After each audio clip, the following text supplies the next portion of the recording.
You're listening to the Sea Bears podcast. Okay, so on this new channel, Sea Bear Speaks, I had a comment on one of my earlier videos from JB02840 because I asked JB02840, what would he like to see in terms of content that I should post. And one of the things he said, what life advice would you give in general? So that's this one. This is some advice, and it's a life lesson that I've learned late in life. And if I could pass this on to some younger people, I think you would benefit greatly in life from this lesson. So here it is. Don't ever buy toys that you are so financially vested in you cannot light a match, burn it to the ground, and walk away saying, I had a good time. Okay? So what do I mean by this?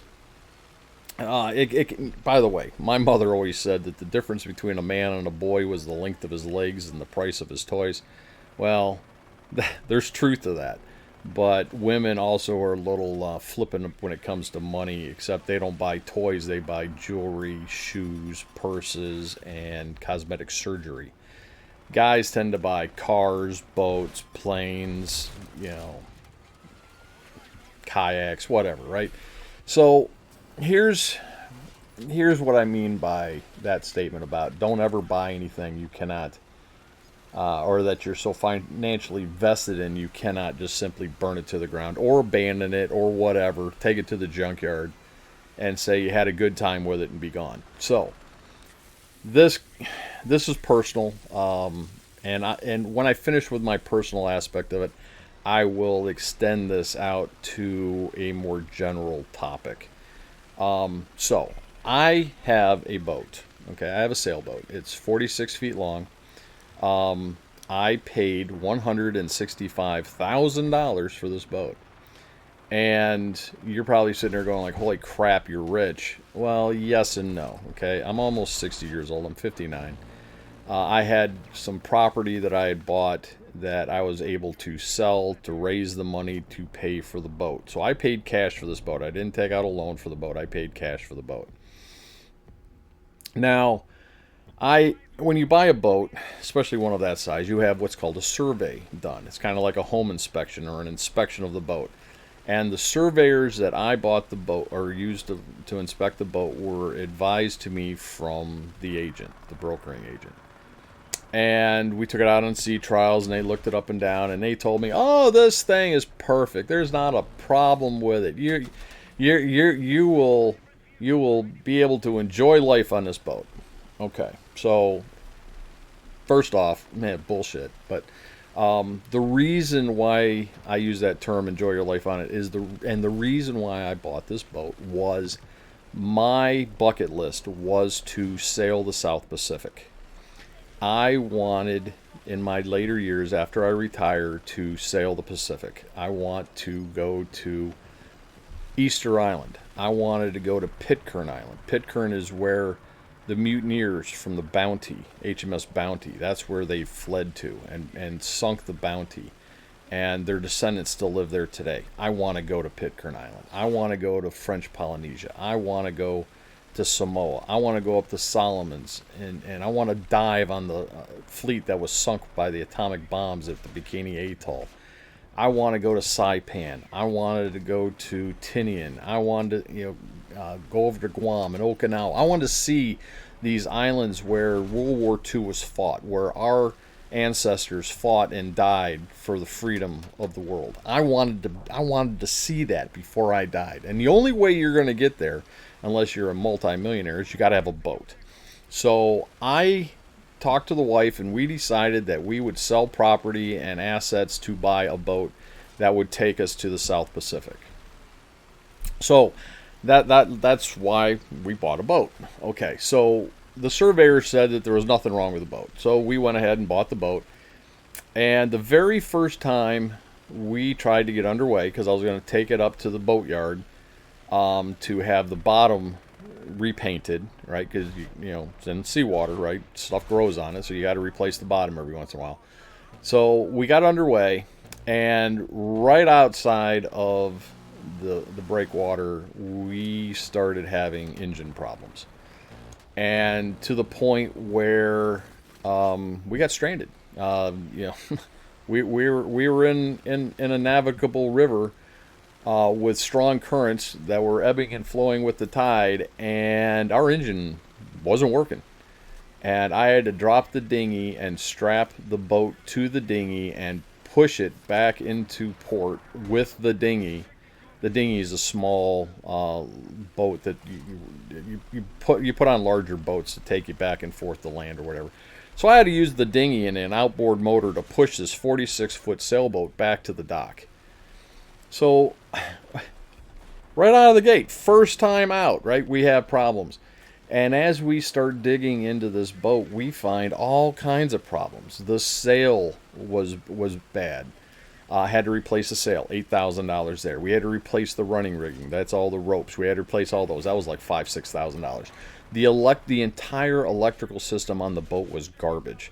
The guy had, you know, different types of batteries. They had lead acid. They had AGMs. Just garbage. It was. I cannot begin to describe the frustration that I had with this boat. I spent upwards of 20 grand fixing the electrical systems on this boat. I mean, it was just one thing after another, after another, after another. And this has been going on for years. It got to the point where, you know, my wife and I were like, okay, we've had enough, right? We're going to sell the boat. So we put it up for sale, and we got a buyer. The buyer puts a contract on it. They go out on a sea trial. We think there's nothing wrong with the boat. But because it had been sitting in the water unused for so much time, the fuel had gone bad. The bad fuel ended up damaging the engine, so then I had to soak out another 15 grand to fix the engine. It's just, you know, I just want to burn it to the ground. I'm to the point where, you know, I don't want it anymore. They always say that the happiest times to buying a boat is when you buy it and when you sell it. But this thing has been like the movie The Money Pit. They told me there was nothing wrong with it. I trusted them like a fool. And I now have a boat that is so big I can't really take it out of the water and put it on a trailer, so it sits in a marina where I am paying fees to the marina for it to sit there, and I am having to spend upwards of $20,000 just to fix it to the point where I can sell it. You see the point? I have a toy that I am so financially vested in, because it's six figures. I am so financially vested in that I cannot burn it to the ground and walk away and say I had a good time. Okay? So I told the wife, you know, because I'm not done sailing. I still love sailing. And I told the wife, I said, you know, after it's gone and, you know, we're moving to some land in South Georgia, and we'll be close to the Gulf of Mexico. I'm sorry, Gulf of America. I want to buy a boat that I can put on a trailer and tow it down to the ocean and put it in and sail, do day sailing, and then put it back on the trailer and drive it home. That way, you know, and I'm looking at a boat. It's going to cost about 10 grand. If that boat ever became such a headache, think about this, right? That boat costs half as much as the money I'm paying into repairs on the bigger boat.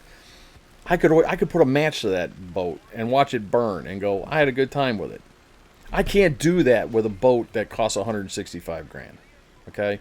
I am financially vested in that boat. I have to, you know, they have me over a barrel. I have to pay the money to fix it, to sell it. Don't ever get yourself in a position where you can't walk away from your toys and abandon it and go, I still had a good time, and not regret it. Okay? So I watch these videos on YouTube, and I see these young people going out, signing their name on a dotted line for a car, whether it's a Charger Hellcat or a Tesla or a Mercedes or a BMW or whatever. They can't afford that vehicle, but they're buying it in order to Impress the ladies, impress the guys, impress their neighbors, who cares? I have a 4Runner. I pulled that 4Runner out of a junkyard and I rebuilt the engine myself. I pay $420 a year for insurance on it. My cost per month is $30. I have no loan on it. I don't have to pay license or registration to the state because I'm a veteran. I only have to pay the insurance. $420 a year. That's $35. $35 a month to put, total, except for gas, right, on a car, and it's very reliable. And I got a friend who has a brand new 4Runner, and he's spending about $1,100 or $1,200 a month between the car and the insurance. So my point to, my life lesson to anybody listening: don't ever buy anything that you are so financially vested in that you cannot simply abandon it and walk away and still think you had a good time. Whether that's a car, a boat, a snowmobile, a whatever. If you have to take a loan out for a toy, if you have to take a loan out for a dirt bike, or a loan out for a snowmobile, or a loan out for insert whatever here, you shouldn't be buying it. Okay? Because if it turns out to be a lemon, if there's a problem with it, you're now stuck. You have to fix it, because if you have a loan on it, you have to have insurance on it too. So don't ever buy anything that is a toy to take a loan out. Okay? If you can't pay for it with cash, don't buy it. Go save up and buy a used version of the toy that has been out for a number of years and it's a reputable and reliable whatever. And if you have to do some maintenance on it, do it. Now, my daughter, she bought a 1991 Toyota Celica. It's a convertible GT. It's a nice little car. And every once in a while, we have to do some maintenance on it. And she grumbles and complains.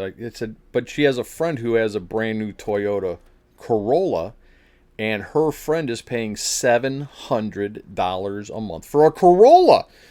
With the that includes her insurance, $700. My daughter pays $86 a month for insurance. And I told her, I said, that's a lot of money for repairs, right? Get out the service manual. These old cars are easy to work on. But we could light a fire to that car and walk away, and she had a good time with it, because we're only into it for $3,000. But it's a reliable car. It gets her around, gets her to college, gets her to work. Every once in a while we have to do a little work on it. Big deal. But the lesson that this old man that didn't learn this lesson until a couple years ago: don't ever buy anything that you are so financially invested in that you cannot abandon it and walk away feeling good about yourself. Houses are going to be the exception, right? That's a big buy, and you're going to be spending money to fix it up to sell it regardless. Houses are the exception. But for a toy, for a car, for a boat, a plane, anything that is so expensive that you just have to take care of it, you have to spend the money to sell it, it's not worth it. You are going to be throwing money down the drain, and it's money that could be better spent on other things. Like I said, I'm putting $22,000 worth of repairs on this boat. And for that $22,000, I could go buy a Contessa 26 for about $10,000. I could buy two of them for what I'm putting into this bigger boat. And a Contessa 26 will do everything that 46-foot boat can do. The Contessa 26 can sail around the world.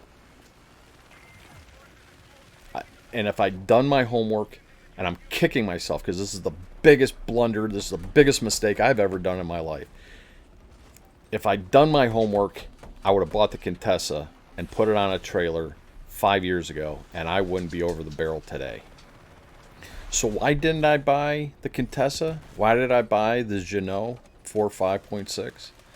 Because I was watching YouTube videos of people sailing the South Pacific, things that I wanted to do, and they were all sailing in catamarans. So my wife and I were looking at catamarans, but those things are $500,000. And we couldn't afford that. So we just scaled down from a catamaran to a monohull. But we were still looking at the same size boat, 45 foot, 46 foot. Rather than saying, okay, if we're going back to a monohull, what are better options that are more economically feasible that will do what we want to do? Which, had I done, would have pointed to the Contessa, or the Flicka 20, or there's a number of Pacific Seacraft, the Dora 24. Any one of those would have been a fraction of the cost, and they would have done exactly the same thing, but I could have put it on a trailer and put it at my house and not had to be paying $1,000 a month to the marina. Believe me, I am kicking myself, and thank God I have a wife that isn't stoking the fire going, I told you so, or it's your fault, or we should never have done it. She knows how pained I am at this stupid financial decision that I made, that she's not rubbing salt in the wound.